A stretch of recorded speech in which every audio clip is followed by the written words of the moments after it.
uma satisfação retornar a essa casa, que sempre tem nos acolhido e acolhe a todos, né? E nós vamos então falar hoje, antes de entrar no tema dos corpuseiros, que é a paixão de Jesus,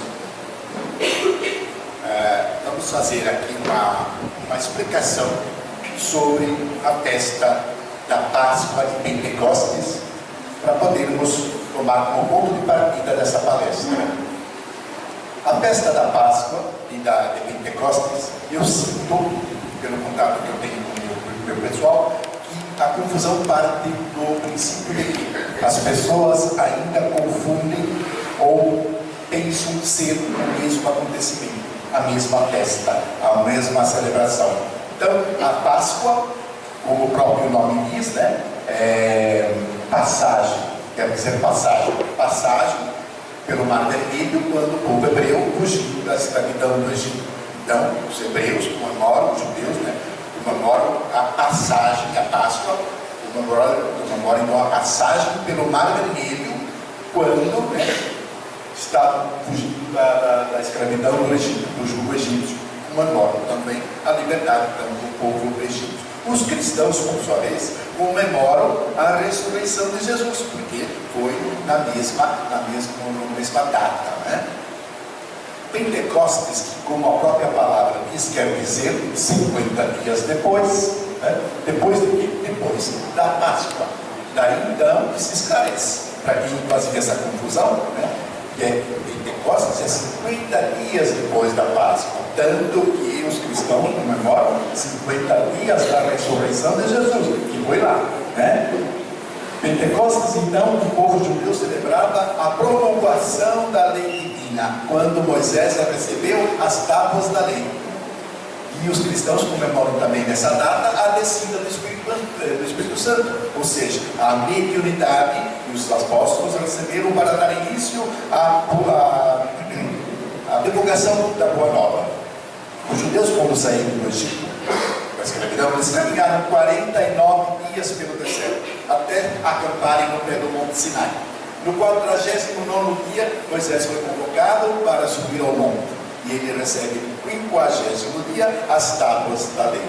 Por isso, então, a festa de Pentecostes é para celebrar o decálogo, né? O cristianismo, então, celebra a descida do Espírito Santo em 50 dias depois da morte de Jesus. Então, ficou claro. Páscoa e Pentecostes são duas coisas um pouco distintas. Jesus esperava ardentemente por essa festa da Páscoa, porque ela praticamente, né, representava o capítulo final da sua história e expressava a sua missão transcendental, ou seja, espiritual. Ele ia morrer para libertar a humanidade no mesmo dia que os judeus comemoravam a liberdade do jugo egípcio. Então ele anuncia aos seus discípulos, dizendo que daqui a 2 dias ia acontecer a Páscoa, a festa dos pães ázimos. Pães ázimos são aqueles pães que não passam pelo processo de fermentação. Então eles comemoravam a festa dos pães ázimos por uma semana. Comiam o pão, de processo natural, sem fermentação, com ervas, legumes, frutas, sem sal e sem azeite. No primeiro dia só dos pães ázimos, da festa dos pães ázimos, no primeiro dia da semana, né, é que eles sacrificavam o cordeiro pascal, ou seja, sacrificavam a Páscoa. Comiam então o cordeiro só no primeiro dia. Depois, do resto da semana, jejuavam, viviam de abstinências, né? Eles eram muito ligados a essas exterioridades. A própria ceia pascal era uma verdadeira ritual, era um verdadeiro ritual, porque era cheio de simbolismos, né?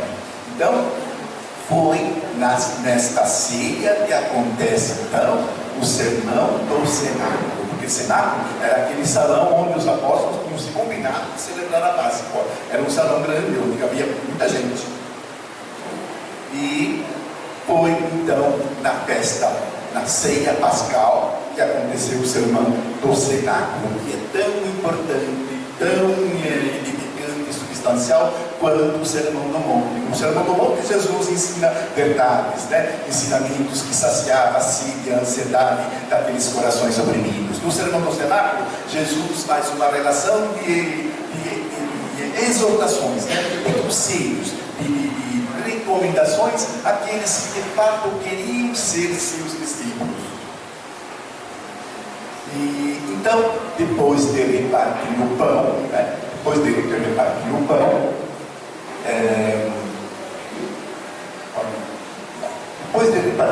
então, o pão que simboliza a sua doutrina e o vinho que representa o lado espiritual, a ceia que edifica. O pão é a doutrina, o vinho é o espírito. O pão, que a doutrina é alimento do espírito. Então, ele, munido de uma bacia e com uma toalha cingida na cintura, ele começa a lavar os pés de todos os discípulos em sinal de humildade, de pureza da alma. Quem quiser ser o maior, que seja o servo deles, E depois disso, então, ele começa o seu monumental discurso de doces palavras de resignação, conforto, esperança, conforta seus discípulos que estavam todos apreensivos, promete-lhes um consolador, o Espiritismo, compara-se a uma videira e ele diz que ele é a verdadeira videira. Anuncia o seu traidor Judas e também avisa Pedro que vai traí-lo 3 vezes, e conclui sua tocante prédica com uma prece, a oração sacerdotal, um brado, uma rogativa ao Pai que Jesus faz pela humanidade. Oração sacerdotal, a gente já me perguntou o que era essa oração sacerdotal. É que Jesus foi aclamado o sacerdote maior, porque lá nos tempos de Abraão, o primeiro sacerdote a oferecer pão e vinho no sacrifício, no lugar de sacrifício sangrento, foi Melquisedeque. Por isso que ele é o maior sacerdote, considerado o sacerdote maior segundo ordem de Melquisedeque.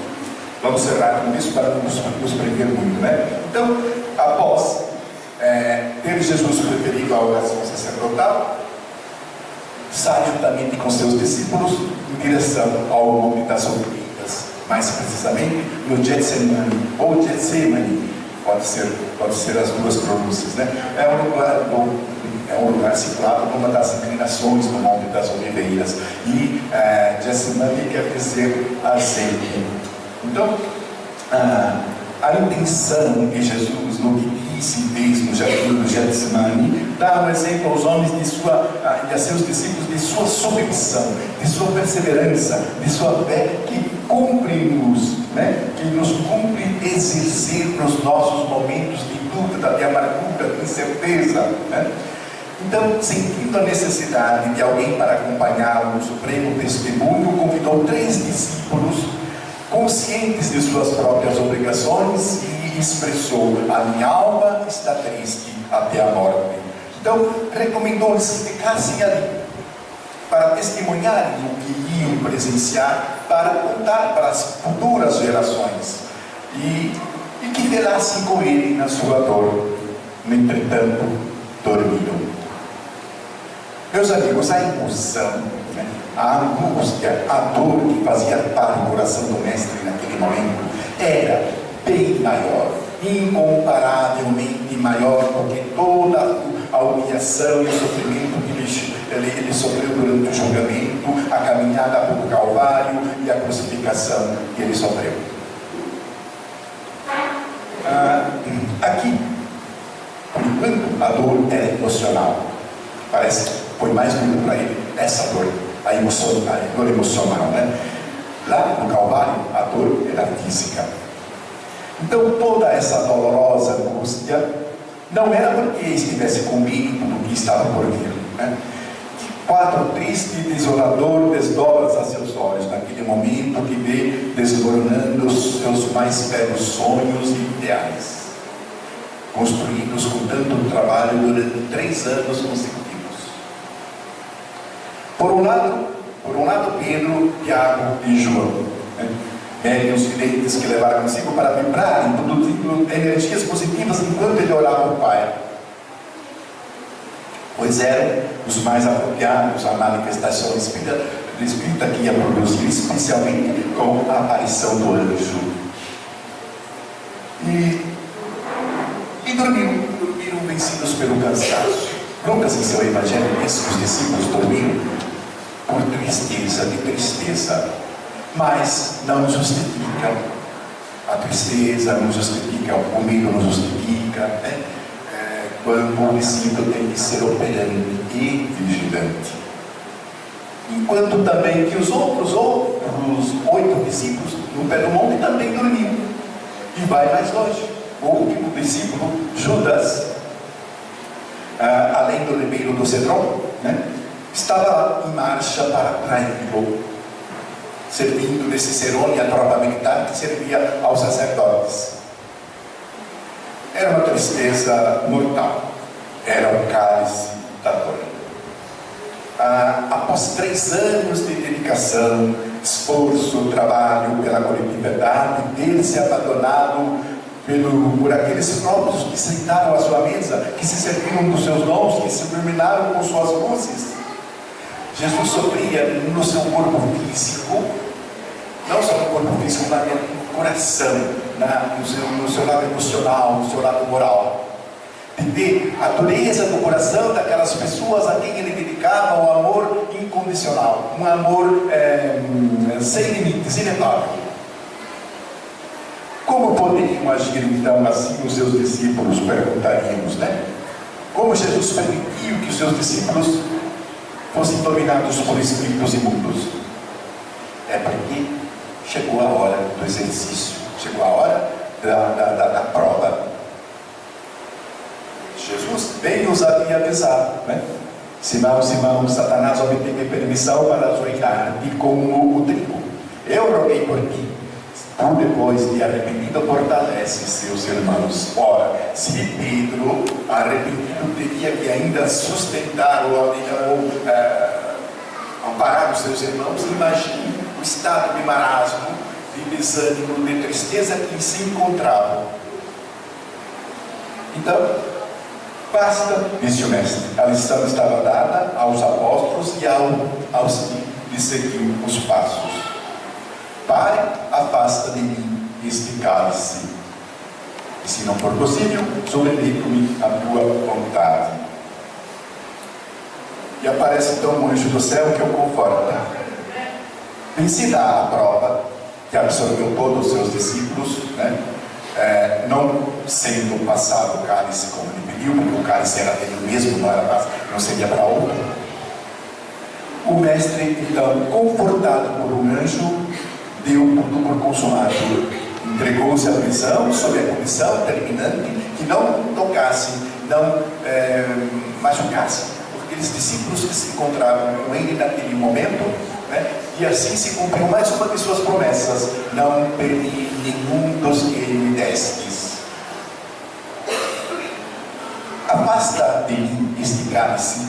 Bom, preste bem atenção agora, porque ainda até há pouco tempo até eu ficava em dúvida sobre isso. Afasta de mim esse cálice.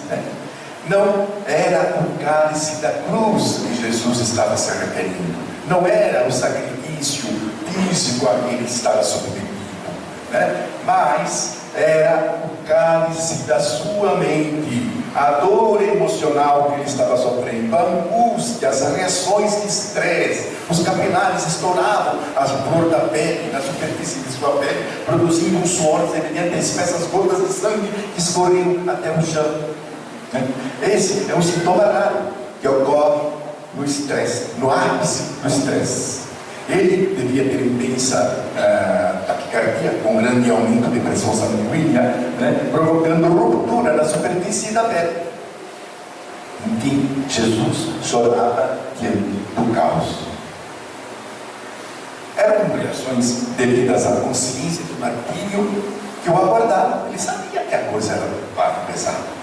Mas ele confiava nas próprias forças e já estava pedindo auxílio do Pai, proteção, amparo, forças, através da prece que ele fez, né?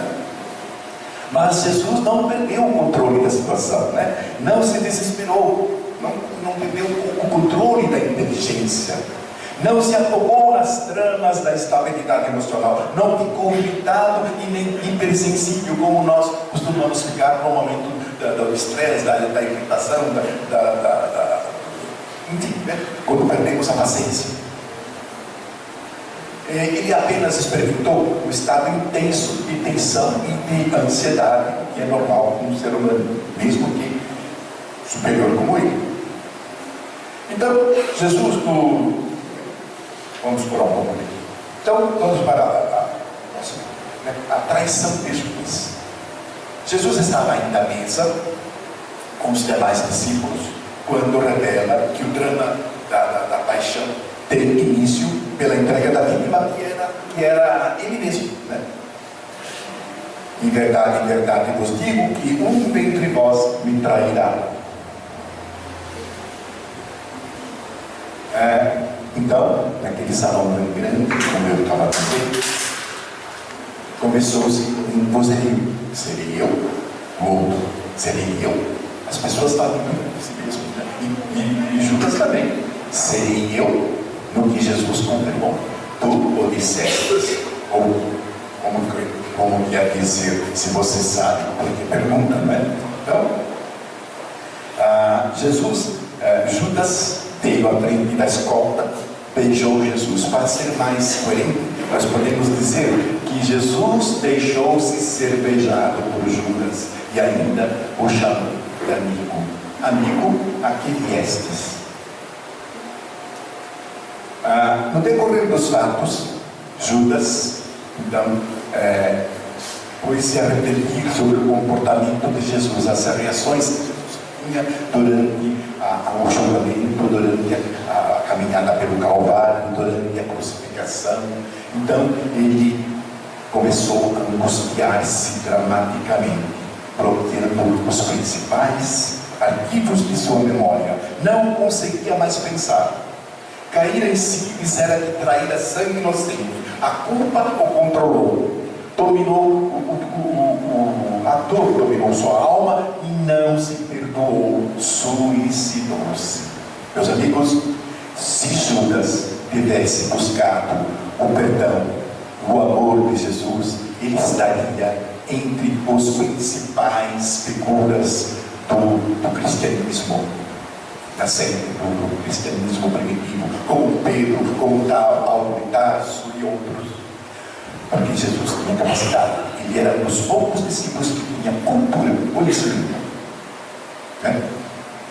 Então, pelo que concerne também, é bom esclarecer esses pontos, a queda dos primeiros soldados que avançaram para prender Jesus e foram jogados por terra, esta é uma reação, é resultado de uma ação fluídica, né? Exercida, causando um impacto de luz, né? Espiritual do mestre, que fez com que os soldados, né, possuídos, inclusive envoltos pelos fluidos negativos daqueles espíritos mal inferiores, caíram por terra em reação à luz de Jesus, né? A cura da orelha de Malco, o soldado que Pedro decepou a orelha, cortou, não foi decepado. Isso também fica claro, porque senão ficaria mais difícil a cura da orelha, né? Jesus a tocou e curou no mesmo instante, porque aplicou-lhe os fluidos necessários e apropriados que Jesus conhecia, como se cicatriza um corte, como se constitui o osso quebrado. Aconteceu também a cura da orelha. Não foi assim nada de miraculoso, né? É um fato, portanto, perfeitamente natural dentro dos conhecimentos da ciência espírita. Quanto às palavras dirigidas a Pedro, média com a espada na bainha, encerram um ensinamento que o mestre nos ofereceu, mostrando que jamais devemos defender-nos com violência, né? Com armas materiais, revólveres, punhais, que precisamos aprender a usar as armas morais, a paciência, a doçura, o amor, a caridade, e que o cristão jamais deve pensar em armar-se, que é um questionamento da nossa época, né? Muita gente pensando em armar-se. Vamos aprender então que não é o melhor caminho como cristãos. Traição de Pedro. Pedro, né, era rude. Todos nós conhecemos um pouco de Pedro, né? Pouca cultura, impetuoso, especialista em reagir antes de pensar. Atropelava Jesus frequentemente com colocações que ele fazia fora de hora, deixando Jesus numa situação embaraçada, né? Às vezes Jesus era inteligente e conseguia sair facilmente dessas situações difíceis, né? Mas Pedro era ingênuo, não tinha maldade e era transparente. Talvez essa é a melhor qualidade de transparência. Ser cheio de erros, defeitos e deficiências é uma coisa. Agora, ser tudo isso, ser transparente, é uma grande qualidade. E Jesus confiava nele por causa disso. Acreditava nele, porque conhecia Pedro pela sua transparência, pela sinceridade dele, né? Então, vejam bem. Era tão rápido de decidir que não titubeou em dizer a Jesus que nunca, jamais trairia. Da mesma forma como não titubeou em cortar a orelha do servo, sendo que ele estava rodeado de centenas de soldados aí, né? Olha a situação de risco que ele colocou a Jesus e os discípulos, né? Naquela atitude de tirar uma espada, né? Hoje, se nós ameaçamos tirar o celular do bolso, o cara já nos mata, né? Então imagina a situação de risco que ele colocou, mas graças à brandura de Jesus, né, tudo se resolveu. Era rápido para errar, e como era rápido para se arrepender e voltar ao caminho, né? Antes que o galo cante, me negarás 3 vezes. Então Pedro não se pusera em guarda, como lhe pedira o mestre, que orasse, que vigiasse. Então, eu até escrevi isso aí para que nós entendamos bem. Grande foi o seu remorso, pois nele houve apenas fraqueza, como todo mundo tem fraqueza, né? Não intenção ou culpa, houve apenas falta de previdência, não se vigilou, né? E não traição premeditada, fruto da covardia e do egoísmo. Judas premeditou, Judas se programou, né? Mesmo que ele também não estava entendendo direito o que ele estava fazendo, mas foi programada, né? Então, quando o galo cantou, Jesus não estava ao alcance das vistas de Jesus. Alguns evangelistas dizem que em todo lugar tem sempre aquele que pessoa seria de entrada. Alguns amigos, né, conheciam Pedro, facilitaram que ele entrasse, mas isso aí está em dúvida ainda. Mas vamos admitir que ele não entrou lá, que ele estava longe das vistas de Jesus. Lembramos então que Pedro tem a mediunidade da vidência. Então o que aconteceu, né? Ele, por sua mediunidade, então consegue ter o semblante doce e calmo de Jesus, que se limitava a dirigir um olhar triste.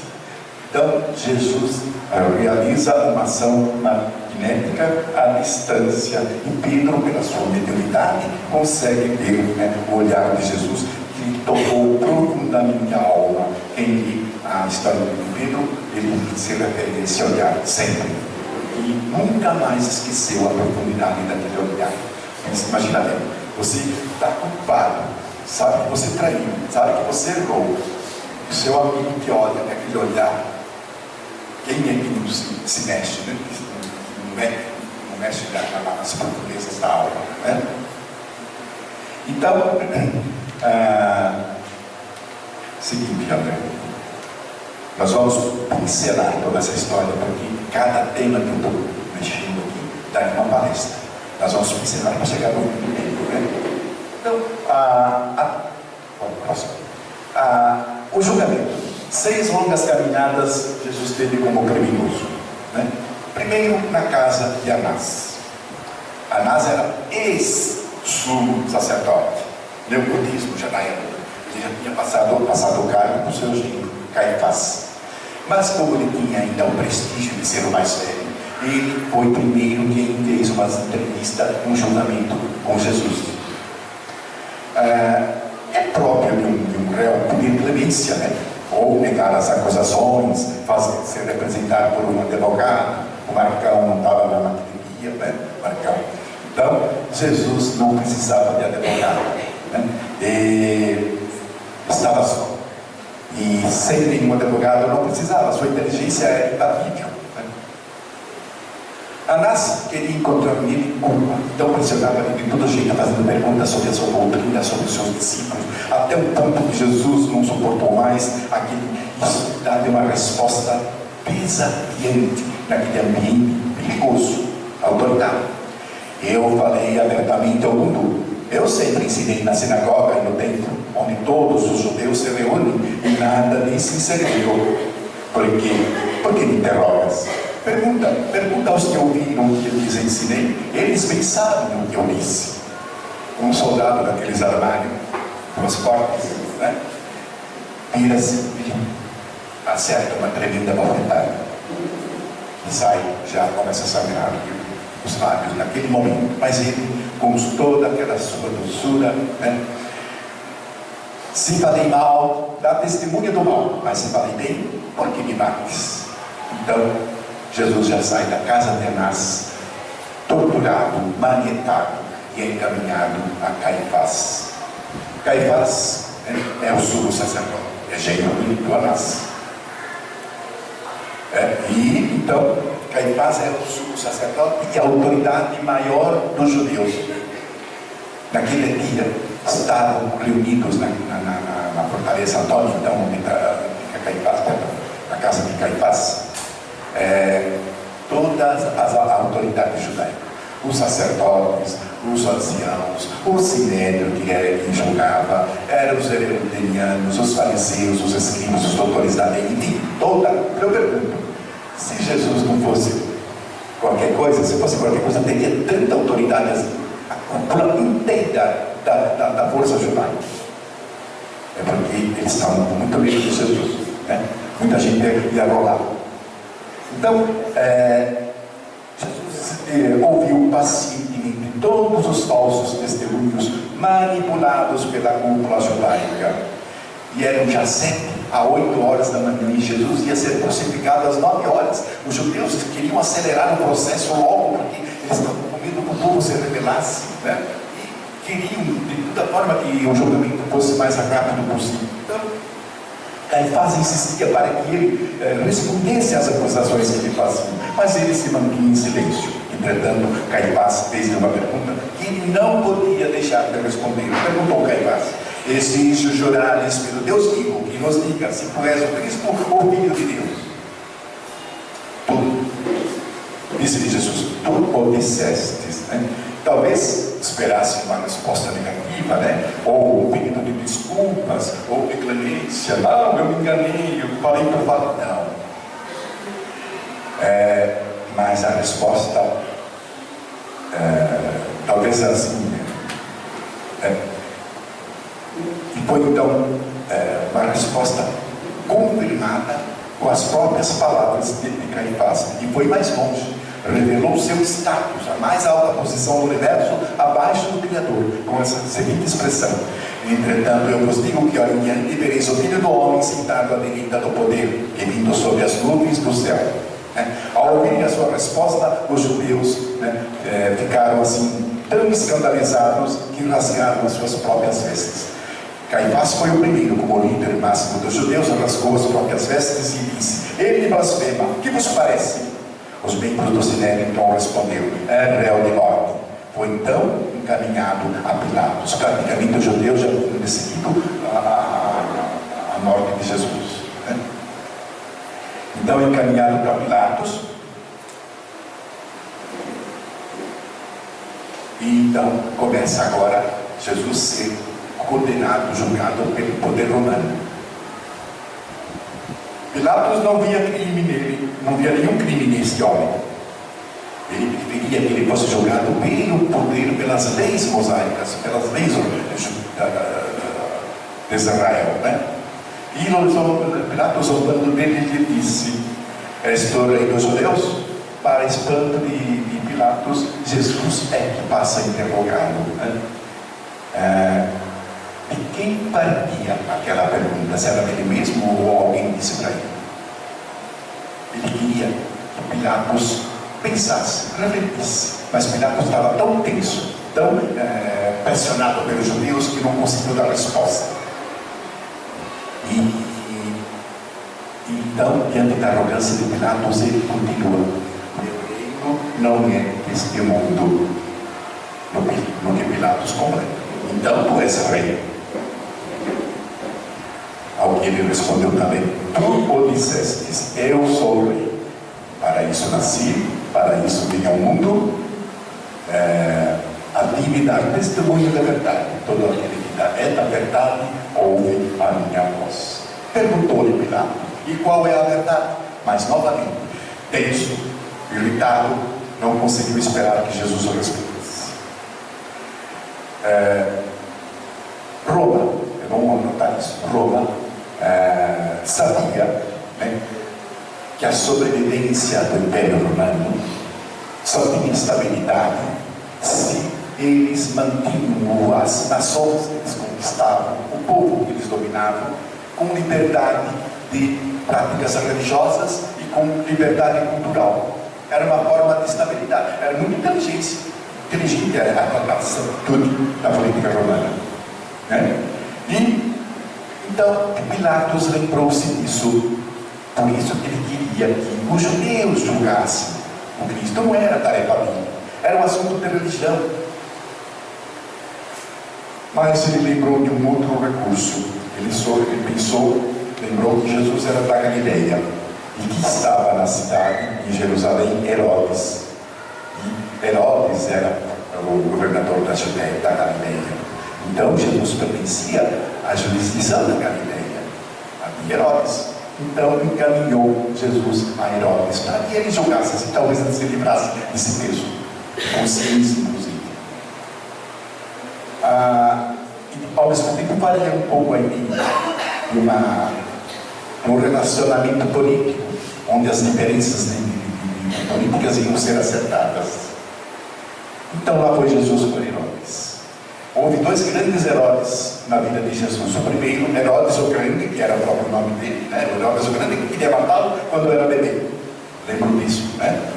E agora, Herodes Antipas, que é filho de Herodes o Grande, que ia julgá-lo. Herodes então prometeu-lhe que se ele fizesse um milagre na sua frente, ele o soltaria ou libertaria. Mas ele ficou em silêncio. Não queria conversa com aquele político assassino que mandou degolar o seu amigo e precursor, João Batista. E não resmungou, não reclamou, não se queixou, mas saiu da casa de Herodes mutilado, né? Cheio de machucados, ferido, com hematomas, cambaleando, né? Vestido com um manto espalhafatoso. E voltou para a Fortaleza Antônia, onde se encontrava Pilatos. Vai ser julgado, né, por Pilatos pela segunda vez. Pilatos insistia que não via crime naquele homem, né?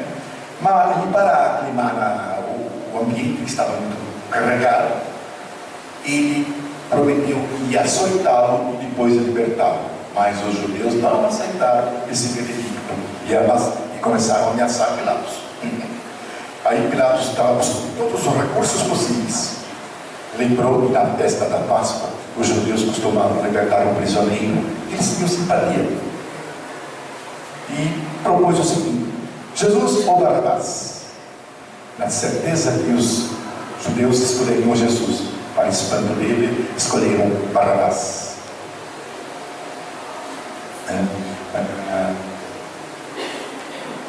Então, Jesus foi açoitado, coroado de espinhos, espeteado pela corte romana por 20 minutos de espancamento. O mestre dos mestres estava irreconhecível.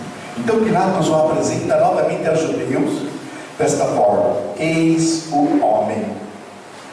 Com essa expressão, Pilatos queria ver se tocava o coração dos judeus, vendo aquele homem mutilado, né? Acabado, sem forças de prejudicar alguém que fosse.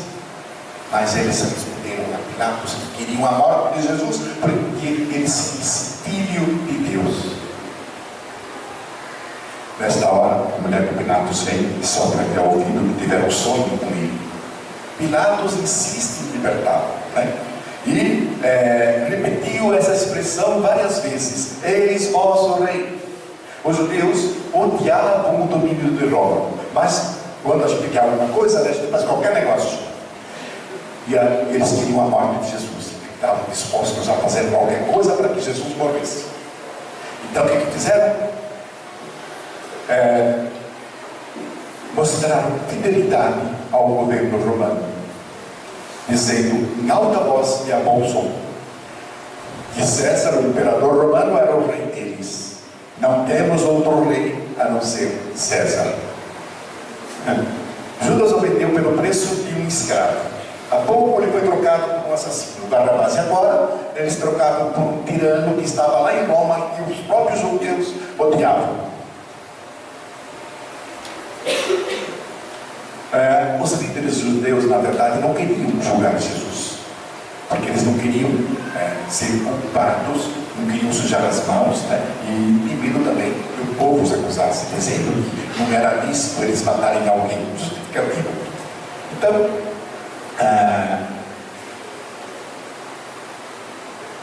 Pilatos, diante de tanta pressão, né, por parte da cultura judaica, foi muito grande a pressão. E completaram ameaçando Pilatos que se ele não crucificasse Jesus, estaria um novo rei em Israel, sem a autorização de Roma, do Império Romano, de César.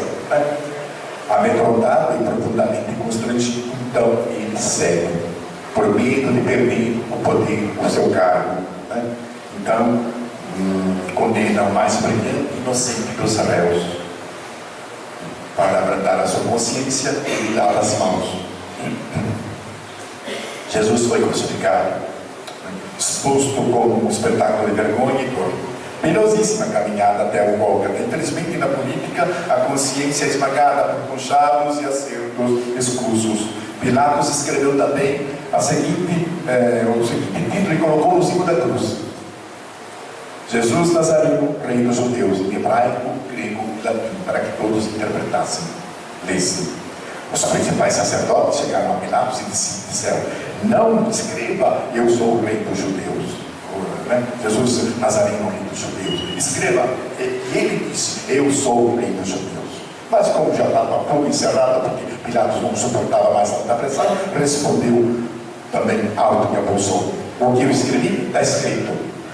Que aliás acertou em cheio, né? Porque realmente Jesus era rei dos judeus, não só dos judeus, mas da humanidade. Enfim, ao chegar no Calvário, os soldados romanos costumavam dar bebida anestésica ao condenado, vinho misturado com mirra. Tal bebida era um gesto mínimo de misericórdia para com o crucificado. Essa bebida aliviava um pouco a dor produzida, né, pelo trauma dos cravos, que lesavam músculos, nervos, fraturavam ossos, rompiam vasos sanguíneos. Por causa de tanta dor, nenhum crucificado, né, recusava essa bebida anestésica. Mas Jesus, para espanto dos soldados, não quis beber. Talvez não quisesse perder a memória consciente, né, de nenhum momento de seu martírio. Queria viver as aflições humanas até o final como o Redentor da humanidade. Queria ser livre para pensar enquanto seu corpo morria. Não queria morrer dotado, sem consciência do que estava acontecendo. Eli lama sabachthani, né? Meu Deus, por que me abandonastes? Jesus soltou um grande brado, expirou e rendeu o Espírito. Pois este brado de Jesus foi erroneamente interpretado pelos evangelistas. Como podia ele, né, depois de ter cumprido a sua missão, ser abandonado pelo Pai? Foram as últimas palavras. A expressão correta foi transmitida depois, por permissão do Mestre, aos evangelistas, no plano espiritual, que depois a transmitiram por um nome muito conhecido dentro do Espiritismo, Austin, escreveu o Evangelho de Jesus. E ele, em sua obra, ele diz que a expressão correta é: Senhor, tudo está cumprido, eis-me aqui. E que bate e confere com o Evangelho de João, que estava ao pé da cruz, ouviu mais próximo a expressão. Talvez a plateia não tenha tanta perfeição do que está sendo dito aqui, mas ele disse: João, tudo está consumado, né? Que está bem mais próximo do que Jesus disse. Ora, João permaneceu no pé da cruz. Ele, Maria, mãe de Jesus, Maria, mulher de Cleófas, e Maria Madalena. No domingo de manhã, Maria Madalena, então, vai até o sepulcro e encontra a pedra removida. E o mestre se apresenta a ela e recebe a confirmação, pediu ao mestre de Jesus que tinha ressuscitado. E ela é que transmite essa mensagem ao mundo. Então, resumidamente, né, o cristianismo é a religião da imortalidade. Sem a ressurreição de Jesus não se compreenderia sua missão, sua doutrina e seu pensamento íntimo. A ressurreição confirma que a morte não existe e que o que morre é apenas um corpo material, e nós, como espíritos, somos eternos.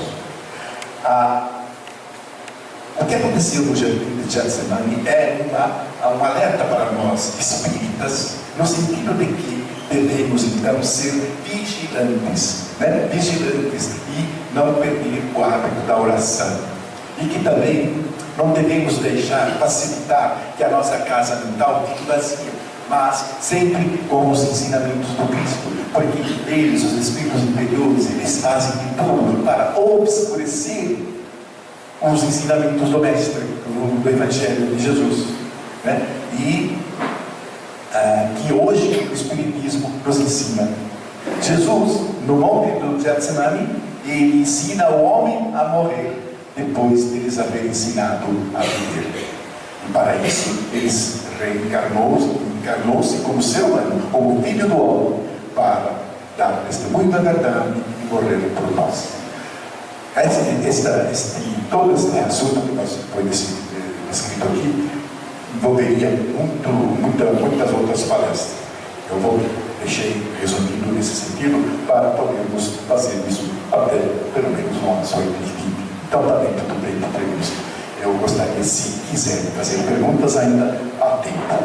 Alguém quiser questionar alguma coisa, tirar alguma dúvida, é mais fácil, pelo ponto que precisa.